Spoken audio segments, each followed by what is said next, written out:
Nagulat at nagtataka ngayon ng mga manonood ng serye ni Coco Martin na Batang Quiapo kung saan balitang tatanggalin na ang karakter ni Angelica. Kasabay ni Leo Martinez, tuluyan na din kayang mawawala ang Viva Max actress. Maaalalang kamakailan lamang ay pumasok ang karakter nito at wala pang halos eksena. Kaya naman marami ang nagtatanong kung bakit parang bigla na lang tatanggalin agad siya sa serye.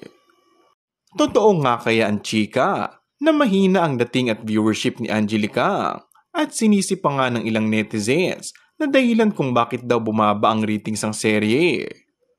Mukhang hindi nga raw nakatulong si Angeli para mas mapataas ang numbers ng Kapamilya Primetime Action Series.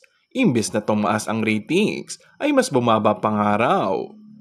Siyempre, hindi papalagpasin ng fans ang aktres ang bintang na ito at nagdinega sa idol nila.